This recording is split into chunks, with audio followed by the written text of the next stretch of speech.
Hello students, in this video we will discuss summary of the essay The Discourse of the Orient by Edward Said. Edward Said begins the essay with the account of a French journalist who visited Beirut during the Civil War of 1975 and 1976.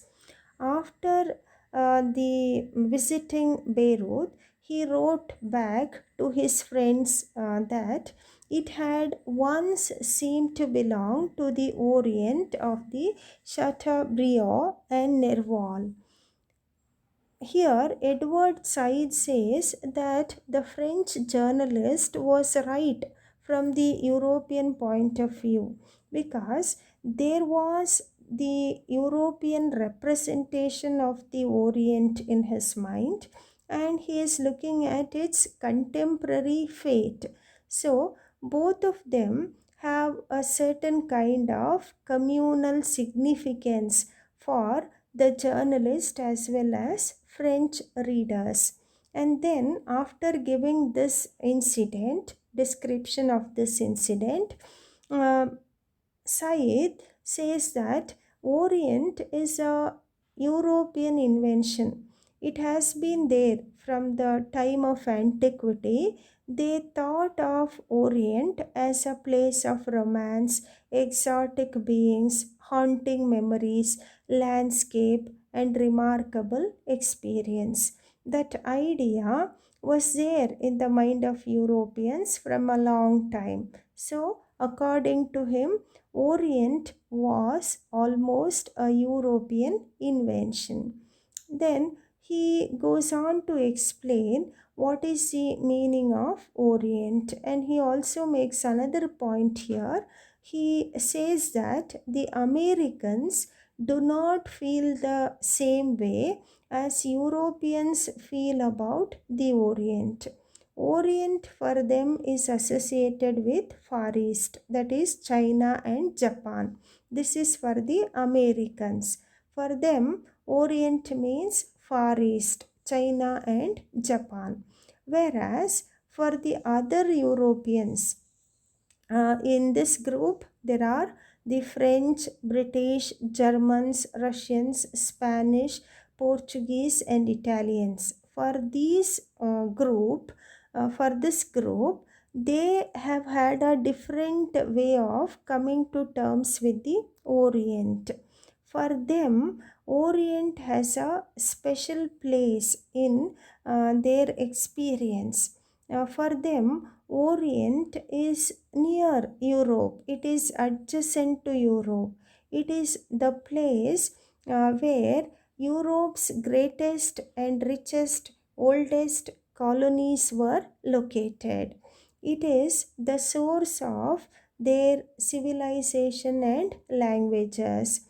It is the cultural contestant means the enemy or the competitor of Europe, and one of its deepest and most recurrent images of the other. In addition, Orient has helped to define Europe as its contrasting image, idea, personality, and experience. Yet, Said says Orient is not just an imaginary entity, it is a real place. It is an integral part of European material civilization and culture. Without the East, Europe or without the Orient or East, Europe or West wouldn't have been materially prosperous. Orientalism expresses and represents that part culturally and even ideologically as a mode of discourse with supporting institutions, vocabulary, scholarship, imagery, doctrines, even colonial bureaucracies and colonial styles. So, this is what the other Europeans feel about Orient, whereas Americans' understanding of Orient is considerably less dense, although our recent Japanese, Korean, and Indo Chinese adventures ought now to be creating a more sober, more realistic Oriental awareness. The Americans have started to interact with the Orient recently, and therefore their knowledge of Orient is relatively less, but they are trying to gather more and more in recent interactions. Moreover, the vastly expanded American political and economic role in the Near East, that is, Middle East, makes greater claims on our understanding of that Orient. Now, we all know America has been meddling with the Middle East, so it is having certain kind of experience with Orient of late. Now, in the next part of this essay, Said gives different meanings of the term Orientalism. And he says, by Orientalism, he means different things. The most readily accepted designation for Orientalism is an academic one, and indeed, the label still serves in a manner of academic institutions.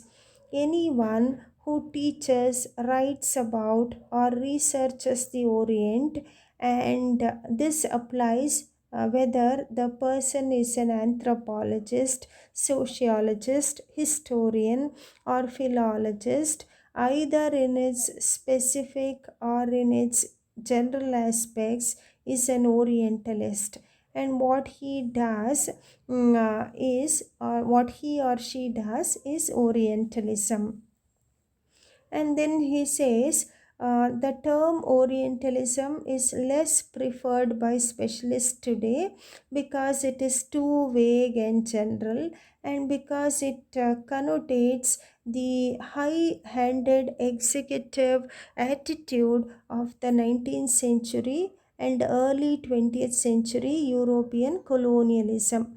Because of these reasons, because it in a way means European colonialism, many of the specialists do not prefer the term Orientalism. Instead, they use terms such as Oriental studies or area studies.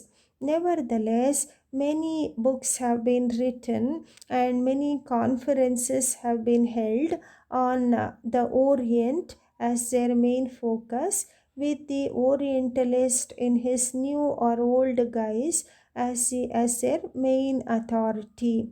Now, the point is that even if it doesn't survive as it did, Orientalism lives on academically through its doctrines and theses about the Orient and Oriental.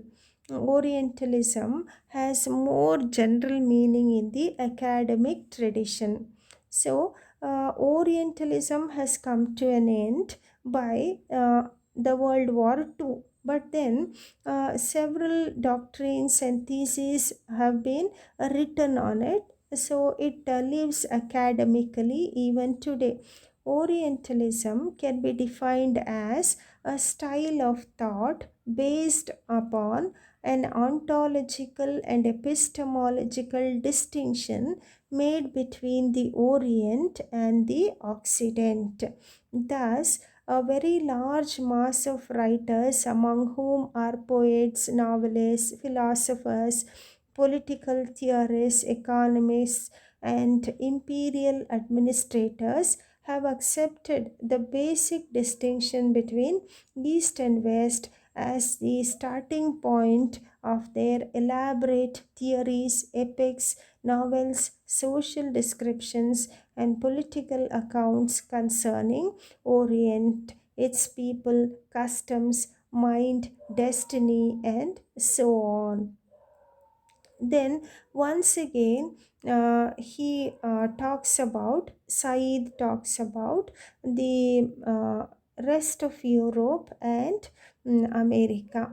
And here he makes it very clear that in the 19th and early part of 20th century, that is from the beginning of the 19th century till the end of World War II, France and Britain dominated the Orient and Orientalism. Since World War II, America has dominated the Orient and approaches it as France and Britain once did. Out of its closeness, whose dynamic is so enormously productive, even if it always demonstrates the comparatively greater strength of the Occident, that is, British, French, or American, comes a large body of texts that Said calls Orientalist. Then, regarding Orientalism, he also says that it is a style